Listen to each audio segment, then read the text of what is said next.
Well, Assalamu alaikum wa rahmatullahi ta'ala wa barakatuh. As I understand you very well, education really is very important, especially the world that we live in today. And the most important thing that nation have to do is to educate the youth, because the youth are one that will come eventually. The mantle of responsibility is going to be on their shoulder. Not only that, the youth have a vibrant, nature that they easily understand what is happening in the world that we live in, because they have sort of like they are very, very much glued to researching and stuff like that. And any nation that does not invest in educating the youth is tantamount to failing. The youth can cause a change in that they have that yearning to drive a nation to let it go to the next level. And without education, you can, achieve all these things. They are the next ones in line. And so I think we should do the best that we can to educate the youth. Yes.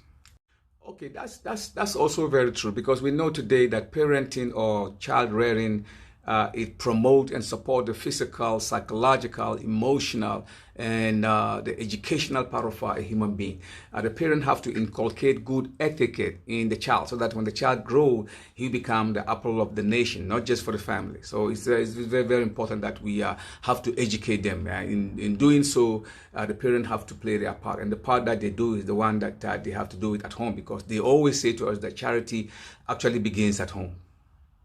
Well, I understand very well the level of violence today that you find in the street, at home, everywhere, in the place of work, and in institutions. There's just so many things going on that sometimes you have to sit back and just want to look and see what's going on, because the trend is that the youth today somehow are very their blood, I don't know if it's the hormone or something that is charging them to want to do it today. They just want to do it right now, as opposed to back then. Our parents, they take their time to do things. Good thing doesn't happen at a blow. It takes time, but the youth today don't see it that way. So therefore, we tend to have this kind of thing. And so I think it's very important that we have to deal with that, inshallah.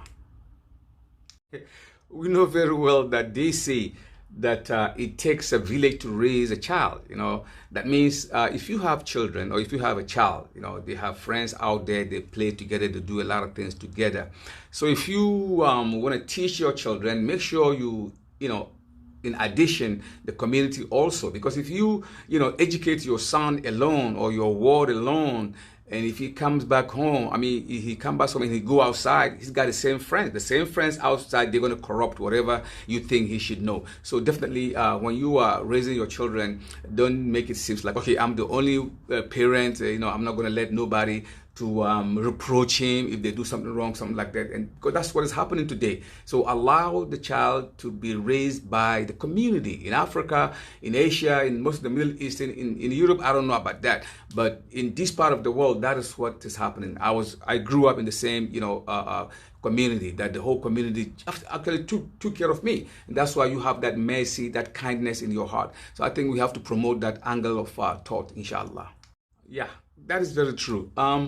There is the right of Allah subhanahu wa ta'ala, the right of the community, and the right of the parent, and the right for the child himself. So in most cases, people think, okay, he's my son, I'm going to scold him, I'm going to do whatever I want to do with him. No, you could do that, yes, but at the same time, you have to understand that there are certain lines that you don't have to cross. Especially today, most parents, they get angry quickly, and they lash upon their children in front of their friends, and they disgrace them and say to them certain things, and that child get angry. That's what is causing child delinquency. That is what is causing child running away from home. So if you want to scold your children, let them be alone in your house, so you could tell them and talk to them and let them understand a lot of things, in a very beautiful setting. The approach, the way you speak, the language, the choice of word, the diction that you apply in doing that will make the child to listen. Children of today are not the same like when we was growing up. So we have to find a trend to let them, to communicate with them. You have to speak their language, So therefore, I don't think it's right all the time in front of everybody to scold your children. They don't like it, especially the children of today. My era, no problem. But these children of today is something else. You have to find a way, inshallah.